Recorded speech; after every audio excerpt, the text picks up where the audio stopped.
Attorney for the Southern District of New York. Today, we unseal an indictment charging Lev Parnas, Igor Fruman, and two co-defendants for their alleged participation in schemes to violate the federal campaign finance laws by repeatedly using straw donors and foreign money. Parnas and Fruman were arrested around 6 p.m. last night at Dulles Airport as they were about to board an international flight with one-way tickets. As alleged in the indictment, the defendants broke the law to gain political influence while avoiding disclosure of who was actually making the donations and where the money was coming from. They sought political influence not only to advance their own financial interests, but to advance the political interests of at least one foreign official, a Ukrainian government official who sought the dismissal of the U.S. ambassador to Ukraine. And with respect to that last allegation, let me take you through some of the money flow. Parnas and Fruman contributed $325,000 to Committee 1. Now, this contribution was not made in their name. It was made in the name of a corporation that they set up, GEP, in order to hide that the true individuals behind the donation were Parnas and Fruman. The $325,000 was one of the largest donations that Committee 1 received. And we, in the indictment, we indicated, alleged that this was an illegal straw donor scheme.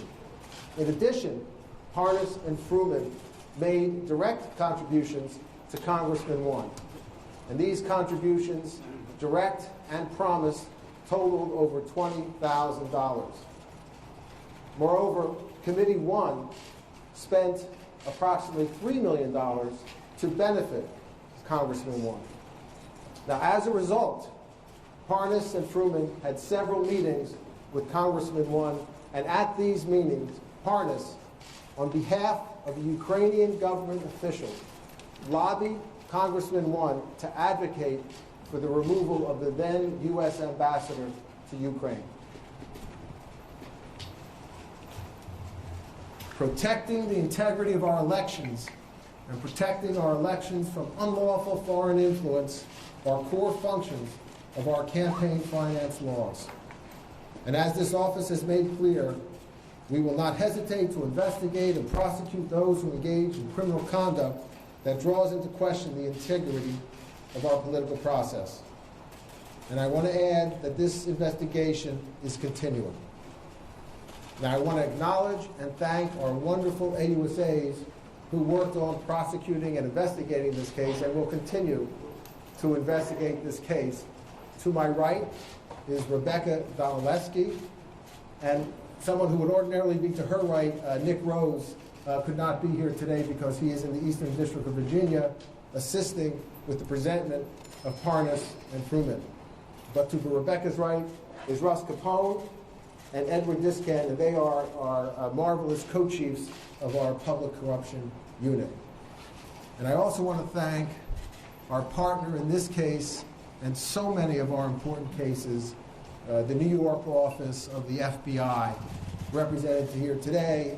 To my left, Bill Sweeney, my good friend, the Assistant Director in charge of the New York Field Office. To his left, Mike Driscoll, the Special Agent in charge of the Criminal Division.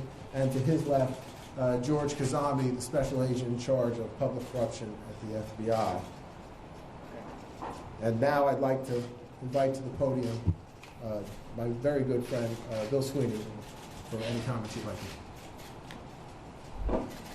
Thanks, Jeff.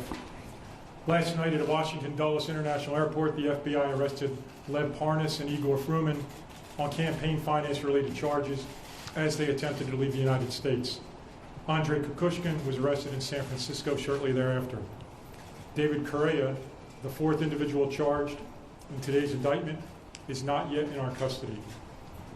Campaign finance laws exist for a reason.